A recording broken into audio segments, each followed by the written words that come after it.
Activists, people are calling Almacy. Some people are calling him a prophet. He saved my daughter's life. Or maybe he's a terrorist. This man is the poster boy for America's problems. How you doing, Michelle? I'm well. How are you? Good. Thank you so much for your time. Pleasure. Blow away with the series. Thank you. Yes. What was about the script? What was about the story that wanted you to be part of? Well, I was fortunate. I was able to read all 10 episodes at once. And so, as you know, it takes you on quite the journey. And what really struck me was the global scope of the show, and how representative it was of so many different perspectives throughout the world, so many belief systems, and it wasn't just a Western point of view, and I thought that was really refreshing. And obviously, I love all the characters. I think they're all really special and really unique and relatable. But I, of course, really fell for the role of Ava. What do you like the most about her? Well, I loved her. How dogmatic she is really in her belief system. You know, she really, you know, we talk about things in the, like, what do you worship? Who do you worship? You know, like in terms of all the characters, and she really worships her job as, you know, a CIA intelligence officer, and she really wants to find out the truth of this man, the origins of this man, because it's not who everybody says he is. You know, that's what she believes. Yeah, exactly. So I love that her quest to find out the truth about him is really a distraction for her, to not have to confront her own issues and her own truth. Is your world good? Is it evil?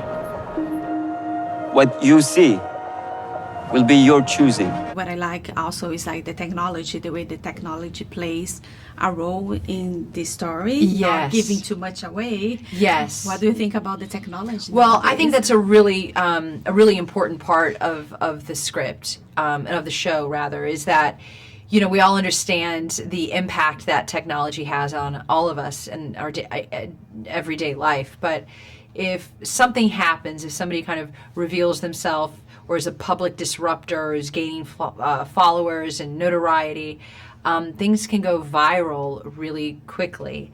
And for someone like Eva in her position, you know, that's a very serious threat, and could have a terrible impact anywhere abroad.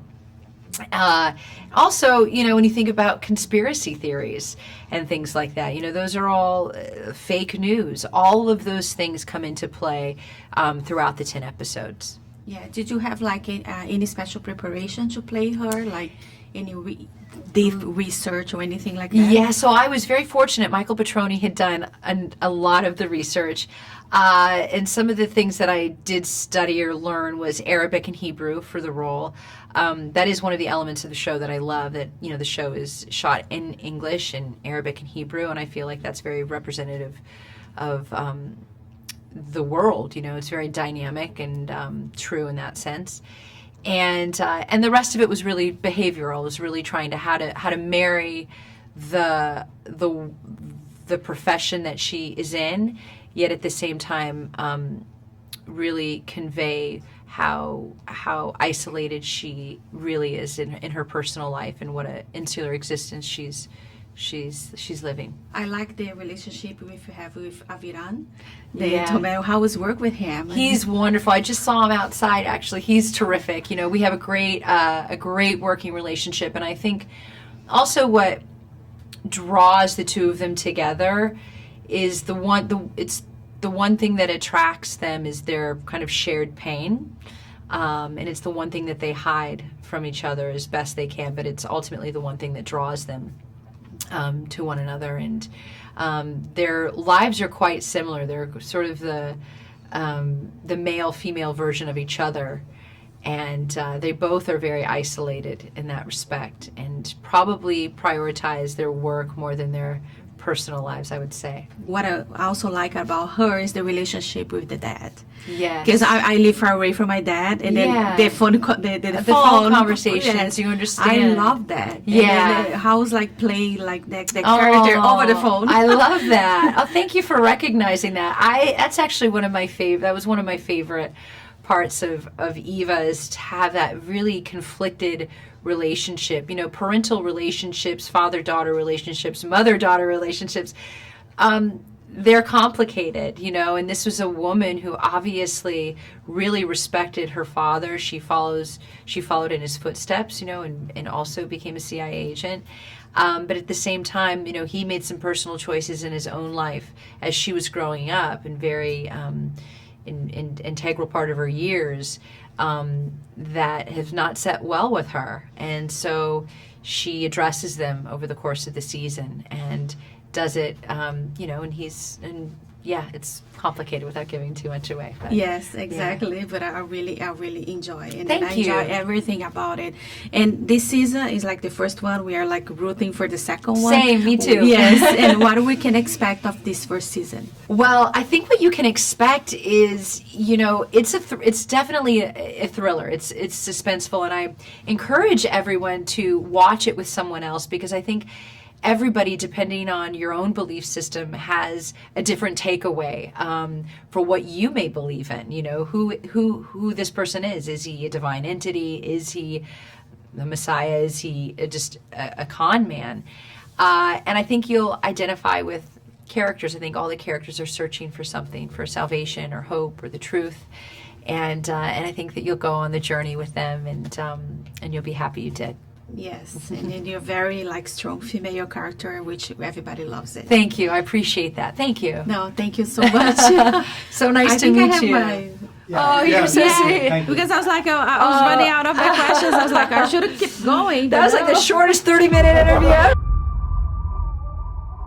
He's come out of nowhere and we don't know who he is. What do we know about him? He's leading desperate people. So this is a cult? We don't know who he's associated with. He could be creating an army.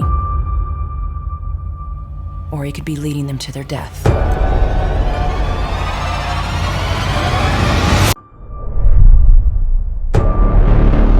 What were you doing in Syria?